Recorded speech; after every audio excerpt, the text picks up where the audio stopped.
dalam rangka kita mendengarkan dulu sebelum nanti silakan kita sampaikan pendapatnya kembali.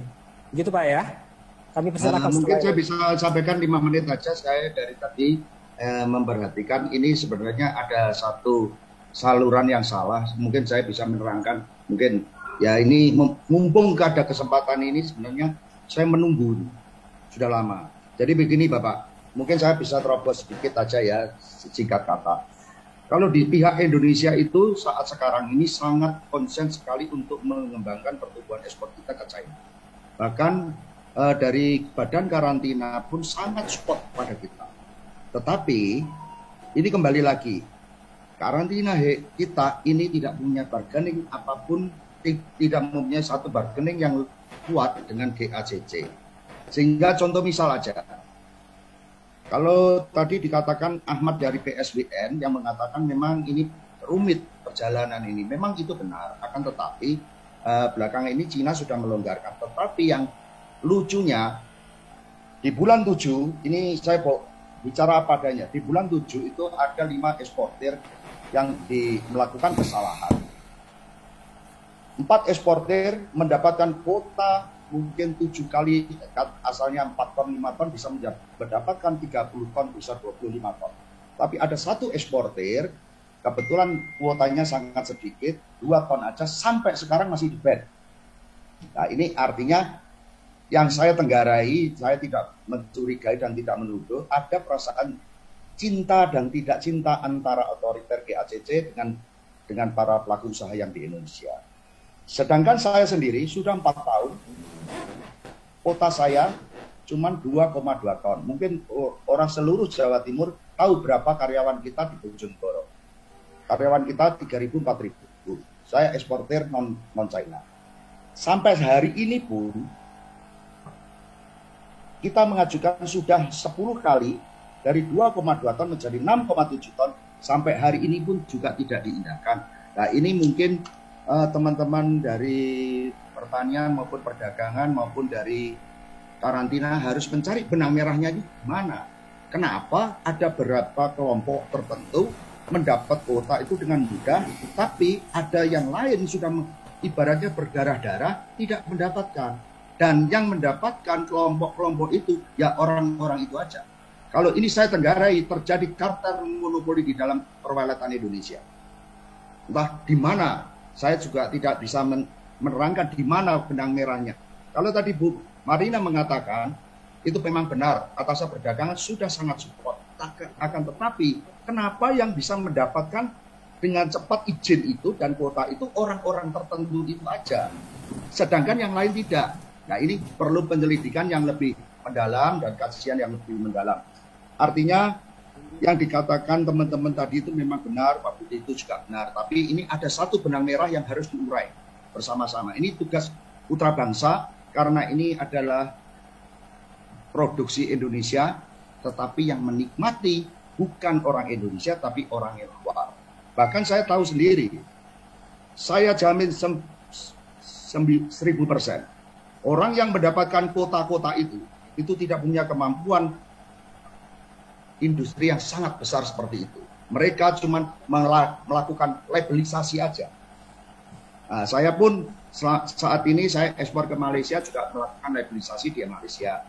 Ya, ini makanya ini marilah para asosiasi PKIT, PSBN, APSI jangan berburuk sangka kepada satu dengan yang lain, tapi mari kita bersama-sama mencari benang merah ini di mana agar para UKM ini pun juga bisa bekerja dengan baik, para eksportir yang mendaftarkan juga bisa mendapatkan izin dengan cepat, ingin mendapatkan kuota ya juga cepat, bukan kelompok tertentu saja yang mendapatkan kuota inilah. Ini mungkin Bapak Romi bisa tanya kepada karantina, benarkah ada 5 perusahaan yang bulan 7 tahun 2021 itu di-ban karena ada kesalahan, tapi yang 4 mendapatkan tambahan kuota yang ugal-ugalan, bahasa saya, tapi yang 1 yang kuotanya cuma kecil, sampai sehari ini tidak diberikan izin untuk masuk. Nah, ini artinya kan ada perasaan cinta dan tidak cinta dari pihak tertentu. Saya tidak bisa mengatakan dari mana itu.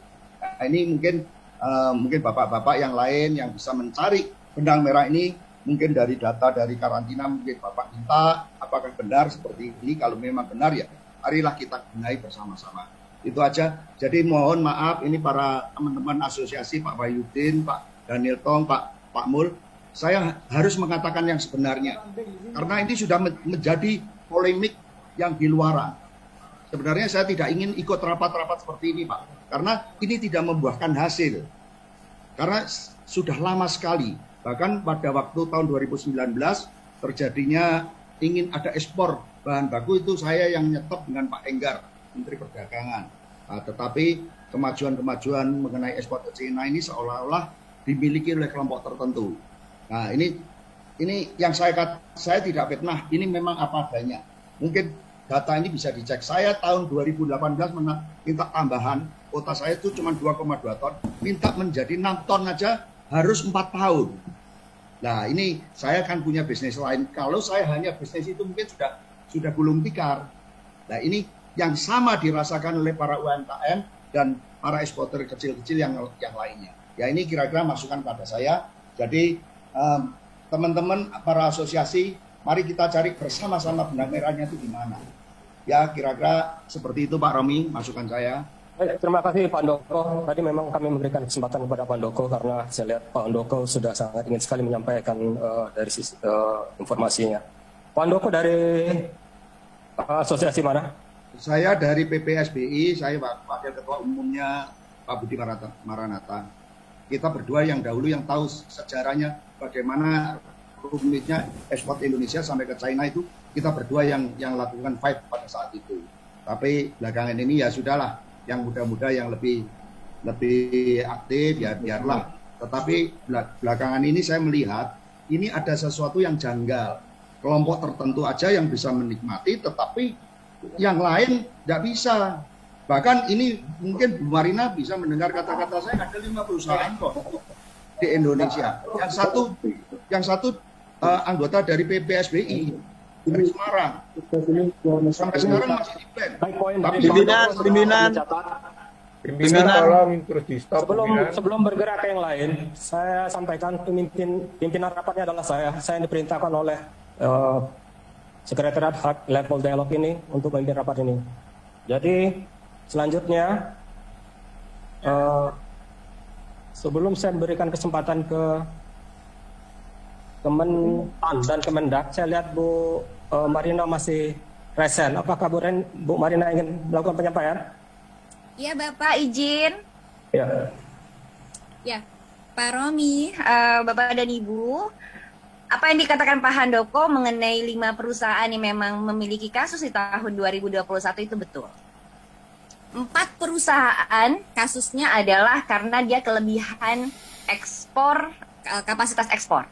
Jadi ketika ditarik data, Januari sampai dengan Juni kapasitas ekspornya itu ternyata melebihi kapasitas yang diperbolehkan. 1 perusahaan yang dari Semarang, yang Bapak sebutkan tadi, Pak Handoko sebutkan tadi, kasusnya adalah nitrit. Ada temuan nitritnya melebihi yang diperbolehkan masuk ke Tiongkok. Nah, untuk yang 4 perusahaan lebih mudah diselesaikan karena kasusnya masalah kapasitas. Jadi karena masalah kapasitas, maka itu yang diselesaikan. Peningkatan kapasitas, dan mereka juga melalui mekanisme audit. Sementara yang 1, 2 kali sudah melakukan perbaikan. Jadi kami tidak tinggal diam ya Bapak, Pemri tidak tinggal diam. 1 kali lakukan perbaikan, membuktikan bahwa kadar nitritnya sudah sesuai, tapi dikembalikan lagi oleh China Custom. Karena dianggap ada part-part yang belum sesuai, dan harus dilakukan pengecekan lagi di laboratorium untuk tingkat pengujian yang lebih tinggi lagi. Nah, setelah itu di 2022 disampaikan kembali kepada China Custom hasil perbaikan yang kedua, dan itu yang sedang kita tunggu. 2 hari lalu kita terus setiap seminggu sekali kita terus tanyakan ke China Custom bagaimana perkembangan dari satu perusahaan ini yang kadar nitritnya kemarin ditemukan berlebih. Mereka bilang masih dalam telaah dari tim peneliti China Custom dan akan menjawab secara tertulis. Itu jawaban dari China Custom. Jadi bukan berarti pemerintah Indonesia tinggal diam mengenai itu. Kemudian mengenai peningkatan kapasitas. Di tahun 2021 saya ingat betul. Kenapa saya ingat betul mengenai peningkatan kapasitas ini, Bapak? Karena masing-masing surat itu nota diplomatiknya untuk setiap perusahaan itu saya yang tanda tangan. Saya yang rumuskan, saya yang kirimkan, saya yang tanda tangan, dan saya yang kirimkan by email kepada China Custom. Ada 15 perusahaan di tahun 2021 yang mengajukan proses penambahan kapasitas. Artinya sebetulnya memang sudah lama Pak Romi. Dari 2018 itu terus banyak keinginannya, tapi kemudian mereka harus submission kembali dan kita dengan bersabar tetap mengikuti apa yang diinginkan oleh China Custom, melakukan perbaikan, kemudian submission lagi, kemudian didorong lagi dalam perundingan, kita dorong terus untuk supaya ekspornya, kapasitas masing-masing perusahaan ini bertambah. Di tahun 2021 hingga 2022 awal, dari 15, 7 perusahaan sudah selesai peningkatan kapasitas. Walaupun 3 diantaranya masih belum diupdate datanya di sistem China Custom.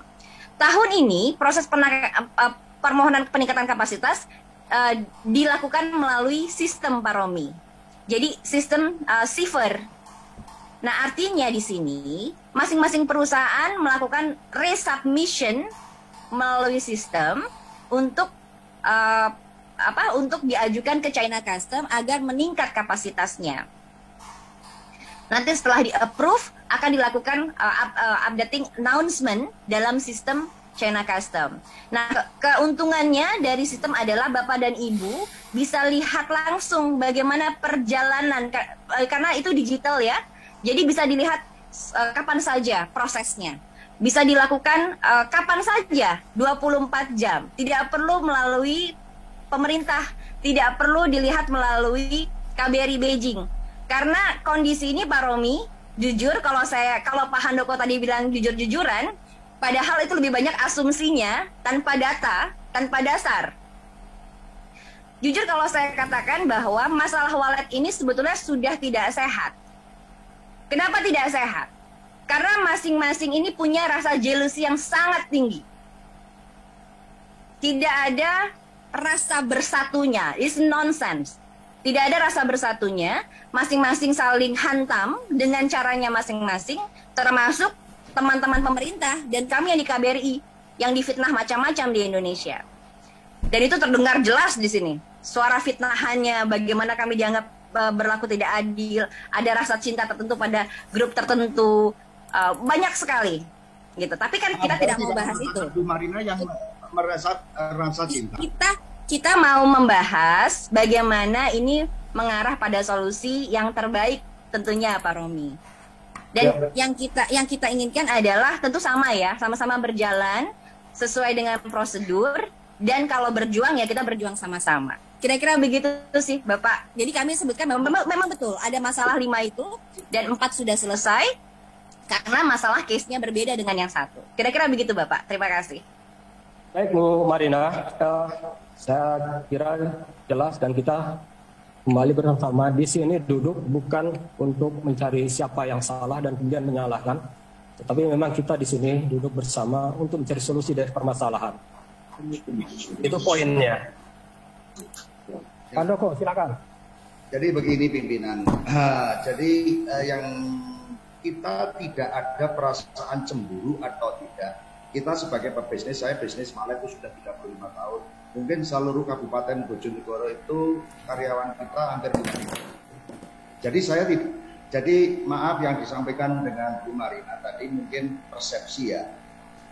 Kita tidak ada perasaan cemburu, cuman kita itu, saya sebenarnya ini saya mewakili teman-teman yang minta kuota dan itu, mereka tuh sebenarnya sama perasaannya dengan saya, tapi barangkali mereka tuh tidak berani berbicara, cuma WA melalui saya karena mereka belum dapat license. Jadi takutnya kalau mereka berbicara semakin tersulit lagi license-nya. Nah, maka dianggap saya yang senior sebagai perwakilan yang junior lah, ya. Oke lah, saya mewakili mereka. Jadi teman-teman yang belum dapat license maupun yang belum mendapat tambahan kuota itu tidak ada perasaan cemburu. Tapi kita ini orang Indonesia. Bagaimanapun kita itu harus ada asas kelima, keadilan sosial bagi rakyat seluruh rakyat Indonesia. Bayangkan ada 5 perusahaan yang kena masalah, ya nggak apa-apa lah, andai kata ditambah ya. Tapi yang lain juga ditambah, tapi yang lain tidak ditambah, tapi yang 4 ditambah eksponensial, bahkan 50 ton, 30 ton. Pertanyaan saya ini di Bojonegoro, itu seluruhnya mungkin Pak Muldo semua tahu lah. Kalau 50 ton itu karyawannya harus 4.000 Pak. Bayangkan, saya rasa sampai hari ini belum ada perusahaan yang mempunyai karyawan 4.000. Nah, kalau di Bojonegoro kita pun karyawan ribuan kita pecah-pecah. Ya, tapi kita tidak mempermasalahkan soal itu Pak. Cuman bagaimana lah agar perasaan dicintai dan tidak dicintai ini jangan berlarut-larut. Kan kita ini sebagai orang kalau tidak dicintai lama-lama kan juga capek Pak. Kita ini sudah berjuang bersama-sama, yang saya ditamakan Pak Wahyudin sahabat saya, Pak Danilton dan Pak Mul, Pak Budi dan Pak Baka. Ini semuanya sama, tapi selama ini para asosiasi itu berprasangka buruk satu dengan yang lain. Tapi sebenarnya permasalahannya bukan di situ Pak. Ini ada perasaan dari mereka semua itu cemburu. Tapi cemburu yang salah. Jadi seperti saya aja, saya nggak menyebutkan yang lain. Saya tahun 2018 menambah kota. Ya, kota saya di antara 29 perusahaan paling kecil. Mungkin yang kotanya gede-gede itu junior saya yang terlalu jauh lah. Mungkin kalau dalam dunia persilatan mereka baru 15-20 tahun. Saya sudah 35 tahun. Kalau tidak rahasia umum lah, kalau saya kita di perwaletan. Tapi aneh, kenapa kok bagi teman-teman yang bukan ini kok sulit? Yang ini mudah. Nah ini kan lama-lama kan kita juga tahu Pak. Kita kan bukan orang bodoh. Nah, bayangkan 2018 ada saya bersama teman-teman sudah di Beijing, sudah di IA, tapi sampai sekarang seperti ya dibuat main pingpong. Ya makanya saya sebenarnya wacana-wacana rapat ini sebetulnya buat saya tidak ngefek. Toh saya tidak ekspor ke Cina ya nggak masalah, untuk ekspor saya ke non-Cina. Nah, cuman ini kalau permasalahan benang merah ini tidak diselesaikan, ini akan menjadi polemik di antara anak bangsa kita sendiri. Nanti ini menyalahkan ini. Yang jelas kalau karantina Indonesia sangat support. Terima kasih saya dengan kepala badan dan karantina. Mereka sudah sangat support. Akan tetapi kembali lagi mereka tidak punya bargaining apapun setelah sampai di Tiongkok. Nah ini maka ini ada usulan dari saya mungkin bisa diiyakan dan ditidakkan. Kuota itu kira-kira Indonesia kan produsen terbesar di dunia. Oke deh, kuota ini dikelola oleh pemerintah Indonesia aja, diberikan kepada para UMKM atau pengusaha-pengusaha yang memenuhi standar HACCP, dan kalau mereka berstandar nitrit, Indonesia mempunyai badan untuk mengelola penelitian soal pengecekan soal nitrit ini. Saya rasa itu akan clear. Dan itu juga bagi petani akan mengangkat harga. Ya memang yang dikatakan teman-teman itu memang benar. Walaupun demand itu besar, tapi kalau sulitnya ekspor bagi orang-orang yang tertentu para UMKM dan para eksportir ini, ya lama-lama yang bekerja secara walet ini malas Pak, saudara. Saya aja punya ready to drink. Mulai dari 2014, ISO 22000, HACCP, satu-satunya di Indonesia. Kita sudah ekspor ke Korea, tapi saya ekspor ke China tidak bisa. Why? Saya ekspor ke Amerika bisa, ke Jepang bisa, ke Korea bisa, tapi ke China tidak bisa. Nah, ini pertanyaan. Oke, saya tidak akan ekspor ready to drink kita ke China. Kita sudah punya market sendiri, Korea, Amerika dan lain sebagainya. Nah, ini mungkin permasalahan ini harus benang merah ini harus kita cari, kita try, agar tidak setiap bulan, setiap tahun selalu berpolemik. Maaf, saya pun tidak ditambah kuota, bagi saya tidak ada masalah kok.